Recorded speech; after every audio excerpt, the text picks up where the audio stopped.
یہ آتی ہے کہ کافروں پر تو نماز ہوتی ہی نہیں ہے، تو پھر قرآن نے یہ کیوں کہا کہ نہ اسے تصدیق کی اور نہ نماز پڑھی؟ تو اس کی ایک وجہ تو یہ ہے کہ یہ چونکہ قیامت تک کے لوگوں سے خطاب ہے، تو قیامت تک جو بھی انکار کرے گا، چاہے وہ قیامت کا منکر ہو یا قیامت کا عقیدہ رکھنے والا ہو، اور قیامت کا عقیدہ رکھنے کے باوجود قیامت کو دور اور بعید خیال کرتا ہو، تو وہ بھی ایسے ہی تصدیق بھی نہیں کرتا اور نماز بھی نہیں پڑھتا. یعنی اگرچہ وہ زبان سے تو کہتا ہے جی میں ہاں نماز پڑھنی چاہیے، ہاں یار قیامت تو آئے گی، ہاں یار حساب تو دینا ہے، لیکن اگر آپ اس کا ظاہری عمل دیکھیں گے تو وہ اس کے بالکل برخلاف ہوگا. نہ تو وہ اپنے عمل سے اس بات کو بیان کرتا ہے کہ قیامت پر ایمان رکھتا ہے، اور نہ ہی نماز وغیرہ پڑھتا ہے، جس سے پتہ لگے کہ ہاں واقعی یہ ایک ایسے دن کو مانتا ہے جس دن اپنے عمل کا، اپنی نیکیوں کا، اپنے گناہوں کا حساب دینا پڑے گا. ایک وجہ تو یہ، اور دوسری یہ ہے کہ ابو جہل ہی مراد ہے، اور فرمایا کہ نہ اس نے تصدیق کی نہ نماز پڑھی. تو فرمایا کہ کافر اگرچہ نماز نہیں پڑھتا کیونکہ وہ کافر ہوتا ہے، ایمان لانے کے بعد وہ نماز پڑھے گا، لیکن جیسے قیامت کے دن کافر سے ایمان نہ لانے کا سوال ہوگا، ایسی نماز نہ پڑھنے کا سوال بھی ہوگا. یعنی کافر سے بھی، یعنی ایک تفسیر یہ بھی ہے کہ کافر سے نماز نہ پڑھنے کا سوال بھی ہوگا قیامت میں. تو بعض مفسرین نے، بعض لوگوں نے یہ کہا وہ تو مکلف ہی نہیں ہے، تو کہا اگرچہ وہ مکلف نہیں ہے لیکن اس نے جان بوجھ کے خود کو اس بات کے لیے اور اس عمل کے لیے تیار کیا، یا اس عمل پر خود لے کر کے گیا کہ وہ نماز پڑھنے کے قابل ہی نہیں رہا. یہ ایسے ہی ہے جیسے بندہ جنبی ہو اور نماز نہ پڑھے، اور یار میں تو ناپاک ہوں بھائی، میں ناپاک ہوں. ناپاک بندے پہ بتاؤ، ناپاک بندہ نماز پڑھے گا ہوگی؟ آپ کہیں گے نہیں ہوگی، میں بھی ناپاک ہوں، کیسے پڑھوں نماز؟ تو پھر اس کا جواب یہی ہوگا کہ یا تو اگر واقعی تو ناپاک ہے تو اس کے لیے تو پاکی حاصل کر، پھر نماز پڑھ. تو ایسی کافر ہے، یار میں کافر ہوں، معاذ اللہ کوئی کہے میں کافر ہوں، میں نماز کیسے پڑھوں؟ تو بھائی یا تو ایمان لیا، کلمہ پڑھ لے، تو کلمہ پڑھنے کے بعد تو نماز پڑھنے کے قابل ہو جائے گا، پھر نماز پڑھنا شروع کر دے. تو یہ دونوں باتیں مراد ہیں. اچھا، قرآن کریم نے یہاں پر تصدیق کو بیان کیا، فلا صدقا، اس نے تصدیق نہیں کی. تصدیق کیا ہے جس کو ہم ایمان مجمل میں سنتے ہیں؟ آمنت باللہ کما ہوا باسمائہ وصفاتہ وقبلت جمیع احکامہ اقرار باللسان وتصدیق بالقلب. زبان سے اقرار اور دل سے یقین کا نام ایمان ہے. زبان سے کہے گا لا الہ الا اللہ محمد رسول اللہ صلی اللہ علیہ وسلم، اور دل میں اس بات کا پختہ یقین، پختہ عقیدہ رکھے گا کہ میں اللہ کو ایک مانتا ہوں، رسول اللہ صلی اللہ تعالیٰ علیہ وسلم کو اللہ کا آخری نبی مانتا ہوں، تو یہ درست ہے. لیکن کچھ کیفیات ہیں. اگر زبان سے کہتا ہے دل سے نہیں مانتا تو ایسا بندہ منافق ہے، کہ وہ زبان سے تو کہتا ہے لیکن دل اس کی اس بات کی تائید نہیں کر رہا اور وہ اس بات کو دل سے تسلیم نہیں کر رہا، تو یہ منافق ہے. اچھا، اگر دونوں سے نہ کرے، نہ زبان سے اقرار کرے نہ دل سے تصدیق کرے، تو وہ، معذرت میں دوبارہ ریپیٹ کروں، اگر دل سے تصدیق نہیں کرتا لیکن زبان سے اقرار کرتا ہے وہ منافق ہے، اور اگر نہ دل سے تصدیق کرتا ہے نہ زبان سے اقرار کرتا ہے تو وہ بندہ کافر ہے. اور اگر دونوں سے ہی کرے، یعنی زبان سے اقرار بھی کرتا ہے اور دل سے تصدیق بھی کرتا ہے، تو بحمداللہ وہ ہم اور آپ ہیں ایمان والے، کہ ہم زبان سے بھی، ابھی جیسے ہم نے کہا کلمہ پڑھا، اور دل بھی ہمارے اس کلمے کی، ان الفاظ کی تائید کر رہا ہے کہ اللہ ہم نے جو زبان سے الفاظ کہے ہمارا دل بھی اس کو مانتا ہے. تو یہ حالت ایمان ہے. لیکن ایمان والوں کو اللہ تعالیٰ نے ایک رخصت بھی دی ہے، اور وہ رخصت یہ ہے کہ دل سے تصدیق کرے، لیکن اگر کوئی ایسی مجبوری، کوئی ایسی کنڈیشن، کوئی ایسی صورتحال پیدا ہو جاتی ہے کہ زبان سے نہیں کہہ سکتا. مثال کے طور سے جیسے کوئی گونگا ہے، وہ نہیں کہہ سکتا، لیکن ایک بندہ گونگا بھی نہیں ہے لیکن ایسا ہے کہ اس کو گن پوائنٹ پہ کوئی کہتا ہے کہ تم کفر بکو. تو دو صورتیں، ایک عزیمت ہے ایک رخصت ہے. عزیمت تو یہ ہے کہ مر جائے، ٹکڑے ٹکڑے ہو جائے، لیکن کفر نہ بکے. لیکن رخصت یہ ہے کہ زبان سے کلمہ کفر بک دے، کیونکہ اگر اس بات کا امکان ہوگا کہ مار دے گا تو اس کو یاد مل جائے گی کہ زبان سے کلمہ کفر بک دے، لیکن دل ایمان پر مستقیم ہو، تو یہ بھی ایمان ہی ہے. اور پتہ یہ لگا کہ پھر زبان اور دل ان دونوں کی تصدیق کا نام ایمان ہے. لیکن اگر ان دونوں میں سے کسی ایک کا انتخاب کیا جائے تو پھر دل کی تصدیق کا نام ایمان ہے. اگرچہ زبان سے بندہ بولتا رہے لیکن دل کی تصدیق نہیں تو ایمان والا نہیں ہے. لیکن اگر زبان سے کفر بھی بک دیا اور دل اس بات پر کامل اور پختہ ہے کہ نہیں میں تو اللہ کو ایک مانتا ہوں اور ایمان و اسلام کو مانتا ہے، تو وہ بندہ پکا مومن ہے. اچھا، ایسی صورتحال کہ زبان اور دل کا جو یہ فرق ہے کہ زبان سے تو کلمہ کفر بک دیا اور زبان سے کلمہ نہیں پڑھا، لیکن دل اس بات پر مطمئن تھا اور دل میں ایمان موجود تھا، ایسی بہت ساری مثالیں ملتی ہیں۔ رسول اللہ صلی اللہ تعالیٰ علیہ وسلم کے چچا جناب عباس بن عبد المطلب رضی اللہ تعالیٰ عنہ، آپ جانتے ہیں فتح مکہ سے پہلے ایمان لے آئے تھے یہ، لیکن فتح مکہ کے موقع پہ اپنا ایمان ظاہر کیا، بلکہ بعض روایتوں کے مطابق ابو سفیان کو بارگاہ محبوب صلی اللہ علیہ وسلم لے جانے والے بھی یہی تھے، کیونکہ حضور تو جانتے تھے کہ عباس جو ہے وہ ایمان لا چکے ہیں، لیکن دوسروں کو نہیں معلوم تھا۔ تو جناب عباس رضی اللہ تعالیٰ عنہ زبان سے انہوں نے لوگوں کے سامنے اقرار نہیں کیا تھا، لیکن دل میں ایمان مستقیم تھا اور ان کا ایمان قابل قبول تھا۔ ایسی صورتحال جناب بلال حبشی رضی اللہ تعالیٰ عنہ کے سامنے جناب عمار بن یاسر کے ساتھ پیش آئی۔ جناب عمار بن یاسر رضی اللہ تعالیٰ عنہ وہ عظیم صحابی ہیں جن کی والدہ بھی شہیدہ ہیں، جن کے والد بھی شہید ہیں، اور خود بھی جو ہے وہ ظلماً شہید کیے گئے، اور رسول اللہ صلی اللہ تعالیٰ علیہ وسلم نے ایک مرتبہ جناب عمار سے فرمایا، عمار وہ کیا وقت ہوگا کہ باغی گروہ تجھے جہنم کی طرف بلا رہا ہوگا اور تو جنت کی طرف جا رہا ہوگا، پھر تجھے قتل کر دیا جائے گا۔ جناب عمار بن یاسر جب جنگ صفین ہوتی ہے تو اس میں آپ رضی اللہ تعالیٰ عنہ جناب مولا مرتضیٰ کے ساتھ ہوتے ہیں، لیکن یہ ہمارا اہل سنت کا عقیدہ ہے، چونکہ ضمناً بات آئی اس لیے میں عرض کر دوں یہ، تاکہ ہم سوشل میڈیا کے اس دور میں اپنے ایمان و عقیدے کی سمت کو سمجھتے ہوں کہ جی یہ عقیدہ ہے۔ کوئی اگر مس گائیڈ کرنے کی کوشش کرے، دلائل اگرچہ نہ معلوم ہو، ہمیں عقیدہ تو معلوم ہو، ہم سے دلیلیں نہیں پوچھی جائیں گی، عقیدہ پوچھا جائے گا۔ یعنی عقیدہ پوچھنے سے مراد یہ ہے کہ عقیدہ ہمارا کیا تھا یہ ہمیں معلوم ہونا چاہیے۔ تو جناب عمار بن یاسر مولا مرتضیٰ رضی اللہ تعالیٰ عنہ کے گروہ میں تھے، اور عمار بن یاسر کو شہید کر دیا گیا۔ خوارج اور آج کے دور کے ایک طبقہ ہے منافقین کا جو یہ الزام لگاتا ہے کہ عمار بن یاسر کو جناب امیر معاویہ نے شہید کروایا۔ اس کے بہت سارے جوابات ہیں، لیکن صرف دو باتیں۔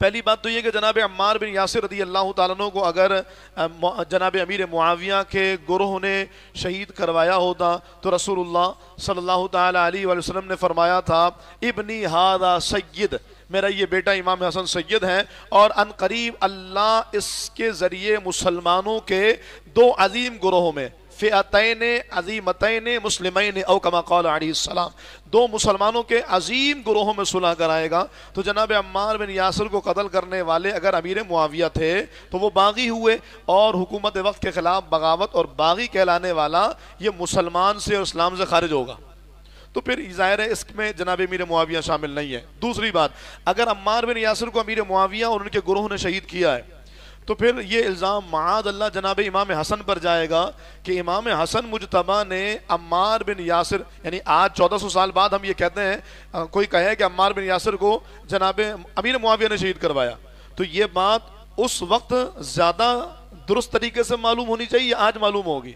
ظاہر ہے جو اس وقت موجود تھے 5 سال 6 سال 8 سال 10 سال بعد یا 2 سال بعد جن لوگوں کو اس کے حالات کا علم تھا ان کو زیادہ صحیح بات معلوم تھی، یا آج تک زیادہ صحیح بات پہنچی ہوگی، ظاہر ہے ان کو زیادہ صحیح بات معلوم تھی، تو وہ جو خود مولا مرتضیٰ کے شہزادے امام حسن مجتبیٰ ہیں انہوں نے امیر معاویہ سے صلح بھی کی اور ان کو نظام سلطنت تفویض بھی فرما دیے، اور پھر اپنے آخری وقت تک جناب امیر معاویہ رضی اللہ تعالیٰ کی سلطنت پر راضی بھی تھے، اور ان سے جو مشاہرہ اور نذرانہ آتا تھا وہ لیا بھی کرتے تھے۔ تو اگر امیر معاویہ نے قتل کروایا تھا تو امام حسن کی ذمہ داری تھی، کیونکہ آپ امیر المومنین تھے، آپ کی ذمہ داری تھی کہ جناب امیر معاویہ سے قصاص لیا جاتا، ان کو قتل کیا جاتا، لیکن جناب امام حسن نے ایسا نہیں کیا اور ان کو نظام سلطنت بھی دیا اور ان کی سلطنت کے نظام کو قبول بھی کیا۔ یہ اس بات کا اعلان ہے کہ یہ شوشہ منافقین کا چھوڑا ہوا ہے کہ جناب عمار بن یاسر کو جناب امیر معاویہ نے یا ان کے ساتھی اور رفقا نے شہید کروایا۔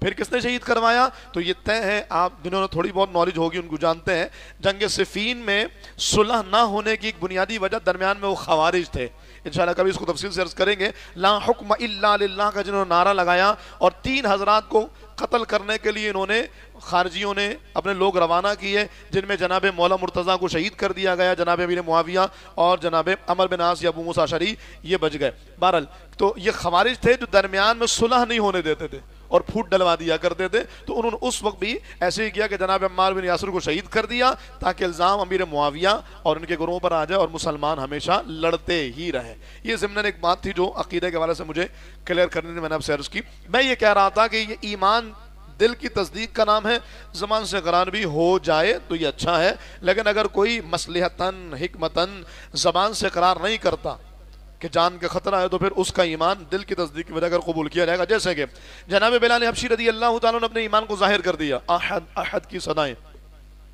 اور پھر ان پر ہونے والے ظلم دنیا جانتی ہے. عمار بن یاسر کے بارے میں آتا ہے کہ جناب عمار بن یاسر بھی غلام تھے اور جناب بلال حبشی بھی غلام تھے. ان دونوں کو غلامی میں رکھا گیا تھا, اور جناب بلال حبشی اور جناب عمار بن یاسر دونوں نے کلمہ کو پڑھ لیا تھا, اسلام قبول کر دیا. آپ کی والدہ جناب عمار بن یاسر کی والدہ جناب سمیہ رضی اللہ تعالیٰ عنہ اسلام کی پہلی شہیدہ ہیں, بہت قربانیاں ہیں. تو جناب عمار بن یاسر بھی اسلام قبول کر چکے ہیں, جناب بلال بھی اسلام قبول کر چکے ہیں. بلال نے ظاہر کر دیا, عمار بن یاسر نے ظاہر نہیں کیا, لیکن دل کی تصدیق موجود ہے. اب ہوا یہ کہ جناب بلال حبشی رضی اللہ تعالیٰ عنہ کو ان کا آقا جو مکے کے شریر و باش لوگ تھے وہ مار رہے تھے, ظلم کر رہے تھے. جب مارتے مارتے تھک گیا آقا, ان کا جو مالک تھا, تو اس نے جناب عمار بن یاسر کو, عمار ادھر آؤ, لو یہ کوڑا پکڑو, بلال کو مارو. اب بلال بھی جانتے تھے کہ عمار بن یاسر مسلمان ہے, اور عمار بن یاسر بھی جانتے تھے کہ بلال مسلمان ہے. اب جب بلال کو کوڑا مارنے کا حکم ہوا, کوڑا ہاتھ میں پکڑا اور مارنے کے لیے قریب آئے, اللہ اکبر, بلال حبشی نے آہستہ سے کہا, مار, مجھے بھی 2-4 کوڑے مار دے, اپنا ایمان ظاہر نہ کرنا ورنہ میری طرح تجھے بھی اذیت کا سامنا کرنا پڑے گا. میں ہرگز اس بات کو تیری مخالفت میں نہیں لوں گا کہ تو نے مجھے کوڑے مارے ہیں, خاموشی سے مجھے 2-4 کوڑے مار دے. لیکن عمار بن یاسر بھی عمار بن یاسر ہیں, جن کی والدہ سمیہ ہیں, یاسر ہیں, دین کے لیے بے باک قربانیاں دینے والا گھرانہ ہے. جناب عمار بن یاسر کوڑا لے کر قریب آتے ہیں اور اپنے ہاتھ سے کوڑے کو دور پھینکا اور کہا, تو اسے کوڑا مارنے کا حکم دیتا ہے جس کے دین کو میں نے بھی قبول کر لیا. اللہ اکبر کبیرہ. آپ تاریخ پڑھیے گا, بلال حبشی رضی اللہ تعالیٰ عنہ پر ظلم کی انتہا ہوئی ہے, لیکن عمار بن یاسر پر بلال حبشی سے بھی کئی گنا زیادہ ظلم کیا گیا, اور بدترین تشدد. جو بعد میں جناب عمر فاروق اعظم جو ہے وہ آپ کے پیٹھ سے جب کپڑے ہٹائے جاتے تو دیکھتے کہ وہ آپ کے بدن پر داغے جانے کے نشانات ہیں, جس کو جناب عمر بوسہ لیا کرتے اور کہتے ہیں, عمار جس دوران ہم ننگی تلوار لیے اسلام کے خلاف چل رہے ہوتے تھے, اس دوران تو اسلام کی قدری اذیتیں برداشت کر رہا ہوتا تھا. تو جناب عمار بن یاسر نے ایمان کی تصدیق جو دل میں تھی اس کو زبان سے ظاہر بھی کر دیا. یہ میں نے ایک آپ کے سامنے یہ ایک مثال کے طور پہ 2 باتیں پیش کی ہیں کہ جناب بلال کا کیا انداز تھا اور جناب عمار بن یاسر رضی اللہ تعالیٰ عنہ کا کیا انداز تھا. پھر اللہ رب العالمین فرماتا ہے, وَلَا صَلَّى, یہ تصدیق کو تو میں نے بتا دیا, اور نماز بھی نہیں پڑھی, یعنی اس کافر نے نہیں پڑھی, یا جو قیامت کا حقیقی معنوں میں یقین عملی میدان میں رکھتے وہ نماز نہیں پڑھتے. نماز نہ پڑھنے کا وبال آپ سب جانتے ہیں کیا. لیکن آج جو 2 مختلف زاویوں سے میں آپ کے سامنے نماز کے حوالے سے عرض کروں کہ سرکار اعلیٰ حضرت امام سنت کے والد جناب مولانا نقی علی خان رحمۃ اللہ تعالی علیہ فرماتے ہیں, جو کسی سبب یا عذر کے بغیر نماز ترک کرتے ہیں, خدا اور رسول صلی اللہ علیہ وسلم سے اصلاً شرماتے بھی نہیں ہیں. قیامت کے دن اگر ایک نماز کے بدلے پوری دنیا دینا چاہیں گے تو بھی قبول نہیں ہوگی, اور اگر 1000 برس روئیں گے تو بھی نجات نہیں ملے گی. ایک نماز کے چھوٹنے پر 1000 سال تک رونا بھی قبول نہیں کیا جائے گا. اور یہاں پر نمازوں کی نمازیں, جوانوں کی جوانی گزر گئی, بڑھاپا آ گیا, نماز نہیں پڑھ رہے. رمضان جانے کے بعد وہ کسی نے ایک مسجد کی تصویر لگائی اور کہا کہ جی مہمان چلے گئے, گھر والے رہ گئے. آپ کو مبارک ہو, آپ بھی گھر والے ہیں. اللہ اکبر. وہ جو آئے تھے نا 30 دنوں کے لیے, 20 دنوں کے لیے, بڑی راتوں کے لیے, تانگ راتوں کے لیے, وہ چلے گئے. وہ مہمان تھے, وقتی طور پہ آئے, لیکن وہ جو 5 نمازوں میں آتا ہے وہ مہمان نہیں ہے, اس کا اپنا گھر ہے. تو یہ کمال کی بات ہے, اور ان لوگوں کو بشارت ہے کہ جن کے دل مسجد سے معلق رہتے ہیں. منیب الرحمان صاحب نے بھی بیان فرمایا تھا, آپ نے فرمایا وہ حدیث پاک ہے, جس دن عرش الہی کے سائے کے سوا کوئی سایہ نہیں ہوگا, اس بندے کو بھی اللہ تعالیٰ اپنے عرش کا سایہ عطا فرمائے گا جس کا دل مسجد سے جڑا رہتا ہے. عشاء پڑھ گئے یا تہجد پڑھنے جانا, تہجد فجر پڑھنی ہے, ظہر پڑھنی ہے, عصر, مسجد سے وہ جڑا رہتا ہے, اللہ تعالیٰ اسے قیامت کے دن اپنے عرش کا سایہ عطا فرمائے گا. اعلیٰ حضرت امام سنت رحمہ اللہ, جن کا یوم ولادت اس مہینے ہے, آپ فرماتے ہیں جس نے اس دنیا میں جان بوجھ کر ایک وقت کی نماز چھوڑی 1000 برس جہنم میں رہنے کا مستحق ہوگا. ایک نماز چھوڑنے پر 1000 سال جہنم میں جلایا جائے گا جب تک توبہ نہ کرے اور اس کی قضا نہ کر لے. مسلمان اگر اس کی زندگی میں یک لخت یعنی بالکل چھوڑ دیں, اس سے بات نہ کریں، اس کے پاس نہ بیٹھیں، ضرور بے نمازی کی صحبت سے بچنے کی تاکید فرمائی گئی ہے۔ یعنی یہ ہمیں حکم ہے، آپ کو حکم ہے کہ جیسے اگر ہماری بات نہیں ماننے والا، دنیاوی اعتبار سے ہم سے لڑائی جھگڑے یا قطع تعلق کرنے والوں سے ہم دور ہو جاتے ہیں، امام سنت فرماتے ہیں مسلمانوں پر یہ لازم ہے کہ اگر کوئی ایسا ہے جو نمازوں کو چھوڑنے والا ہے تو مسلمان یک لخت اس سے قطع تعلق کر لیں، یعنی بالکل اچانک سے سب کچھ ختم کر دیں، بات چیت، ملنا جلنا، اٹھنا بیٹھنا، اس کے ساتھ رہن سہن سب ختم کر دیا جائے، حتیٰ کہ سخت ترین وعیدات اس کی بیان کی گئی ہیں۔ آج المیہ یہ ہے کہ اگر کوئی، اس ظاہر ایک زاویے سے بیان کر رہا ہوں، بہت ساری جہتیں ہیں اس کی، اگر آپ کسی لڑکے کو دیکھنے جائیں رشتے کے لیے تو وہاں پر جا کر شاید میرے خیال سے کوئی ایسا ہوگا جو یہ پوچھے نماز پڑھتے ہو بیٹا؟ اچھا پانچوں نمازیں پڑھتے ہو؟ اچھا نماز کون سی مسجد میں پڑھتے ہو؟ تو اگر یہ پوچھا جائے تو یقیناً یہ ہمارے رشتے کی بہترین شروعات ہوگی۔ ایسے ہی لڑکی کو دیکھنے کے لیے اگر لڑکے والے جاتے ہیں تو لڑکی کو جا کر کے نہیں، بال لمبے ہیں، چہرہ جو ہے وہ اس کا صاف ہے اور کھانا بنانے آتا ہے۔ میری والدہ نے پہلے تو ہاتھوں کے گھٹے بھی چیک کرتے تھے کہ آٹا گونتی ہے کہ نہیں گونتی ہے اور دیگر چیزیں۔ آج کل نہیں ہے، آج کل تو حسن اور مال و دولت ہی زیادہ اہم اور امپورٹنٹ لوگوں کے لیے۔ تو اس کے بعد بھی یہ دیکھ رہے ہیں ناک ٹیڑھی ہے تو کان ٹیڑھے ہیں تو ہونٹ موٹے ہیں، ایسا لگتا ہے مشین میں ڈال کے بندہ نکالا جائے تو پھر پسند کیا جائے گا۔ ایسی ریکوائرمنٹ اور ایسی لوگوں کی فرمائشیں بڑھ گئی ہیں، لیکن اس وقت بھی یعنی سب کچھ ملنے کے بعد بھی یہ نہیں پوچھا جاتا بیٹی نماز پڑھتی ہو؟ اچھا بیٹی قرآن پڑھا ہے تم نے؟ اچھا یہ بتاؤ رمضان کے روزے تو رکھتی ہو؟ اس طرح کے بنیادی سوالات یقیناً یہ نیک رشتے کی شروعات ہوں گی۔ ہم باتیں کرتے ہیں کہ ہماری نسلوں میں صلاح الدین ایوبی آئے اور کام ہم مائیکل جیکسن جیسے بچے پیدا کرنے والے کر رہے ہوتے ہیں۔ یہ حضرات تفنن کہہ رہا ہوں، ورنہ حقیقت یہ ہے کہ نیک کام کی شروعات نیک سوچ کے ساتھ کی جاتی ہے۔ آپ گھر سے نکلے درس قرآن میں آنے کے لیے تو وضو بنا کر کے نکلے۔ ہر اچھے کام کا آغاز جو ہے نا وہ اچھی نیتوں کے ساتھ ہوتا ہے۔ لڑکی دیکھنے جائے، لڑکا دیکھنے جائے، اگر اچھی سوچ ہوگی تو اس کی برکات ملیں گی۔ میں یہ نہیں کہہ رہا اللہ نہ کرے اگر آپ نے یہ نہیں پوچھا تو رشتہ نہیں ہوگا، میں یہ بھی نہیں کہہ رہا آپ نے یہ نہیں پوچھا تو بچہ جو ہے نا گناہ گار ہو جائے گا، بالکل نہیں ہے۔ لیکن اگر پوچھ لیا جائے تو صلاح الدین ایوبی کے والدین کو دیکھیں نا، ان کی سوچ تھی کہ ہم اس مرد کی، شوہر کی، یعنی صلاح الدین ایوبی کے والد صاحب کی سوچ تھی کہ ایسی خاتون جو مجھے، صلاح الدین ایوبی جو مجھے بیت المقدس کا فاتح دے میں اس سے شادی کروں گا، اور آپ کی والدہ محترمہ کی خواہش یہ تھی میں ایسے مرد سے شادی کروں گی جو مجھے بیت المقدس کا فاتح دے۔ تو دونوں کی سوچ تھی، دونوں کا نکاح ہوا اور اللہ تعالیٰ نے ایک ایسا بیٹا جس نے بیت المقدس کو فتح کیا، جس کو دنیا صلاح الدین ایوبی رحمت اللہ تعالیٰ علیہ کے نام سے جانتی ہے، اور آج بھی یہودی جس کے نام سے کانپتے ہیں، الحمدللہ رب العالمین اللہ تعالیٰ نے وہ ان کے والدین کو عطا فرمایا۔ تو اگر ہم بھی اسی سوچ کے ساتھ چلیں گے تو اللہ پاک ہماری نسلوں میں بھی مجاہدین پیدا فرمائے گا۔ یقیناً وہ فلسطینی جو کٹ چکے اور تقریباً ختم ہو رہے ہیں، اللہ اکبر، اس کے باوجود ہر 10-15 سالوں کے بعد اپنا ایک نیا جذبہ دیکھ رہے ہوتے ہیں۔ جو نئی نسل تیار ہوئی ہے وہ دوبارہ سے بیت المقدس کے لیے کوشاں ہیں اور لڑنے اور مرنے اور کٹنے کو تیار ہے۔ وجہ کیا ہے؟ وجہ یہی ہے کہ وہ مرنے کے باوجود اپنی نسلوں کی تربیت نہیں چھوڑتے۔ وہ جو ایک ان کا ویژن ہے، ایک جو مقصد ہے بیت المقدس کی آزادی، اس کو نہیں چھوڑتے۔ اگر ہمارا بھی کوئی ایسا ویژن ہے، کم از کم یہ تو ہوگا کہ میرا بچہ پکا مسلمان بنے، میرا بچہ دین کا ترجمان بنے، میرا بچہ نیک مسلمان بنے اور مجاہد اسلام بنے۔ یہ سوچ ہونی چاہیے، اللہ میں نسلوں میں مجاہد اسلام پیدا فرمائے۔ تو اس کے لیے اس سوچ کے ساتھ کیا جانا چاہیے کہ میرا بچہ یعنی جس کا رشتہ لگ رہا ہے اور جس سے لگ رہا ہے وہ نماز پڑھتے ہیں یا نہیں پڑھتے۔ یہاں تو حال یہ ہے کہ چرسی، موالی، پوٹریوں کا نکاح اور شادیاں یہ سوچ کے کر دی جاتی ہیں شادی کے بعد ٹھیک ہو جائے گا۔ کسی کے بچے تمہارے لڑکے کو ٹھیک کرنے کے لیے ہے، اس نے اتنے ناز و نیام سے محبتوں سے بیٹی کو پالا اور اس کے بعد ایک چرسی کے حوالے کر دیا جائے، ایب نارمل شخص کے حوالے کر دیا جائے، کسی نامرد کے جو فزیکلی انفٹ ہو اس کے حوالے کر دیا جائے۔ ایسے بہت سارے کیسز آ رہے ہیں۔ تو خدا را اس بات پر توجہ دی جائے، کسی کی زندگی کو برباد نہ کیا جائے، اور ہم بھی یہ سوچیں کہ دینداری اور اللہ اس کے رسول صلی اللہ تعالیٰ علیہ وسلم کی اطاعت کو اور ان کے احکامات پر عمل کرنے والے کو ہی مقدم کیا جائے۔ وقت ہو چکا ہے، بس ایک حدیث پاک جس کو ویسے تو کافی ساری ہیں جو میں نے تیار کی تھی۔ رسول اللہ صلی اللہ تعالی علیہ وآلہ وسلم نے ارشاد فرمایا، یقول ان بین الرجل وبین الشرک والکفر ترک الصلاۃ، فرمایا کسی مسلمان کے کفر میں اور ایمان میں جو فرق ہوتا ہے وہ نماز کا ہوتا ہے۔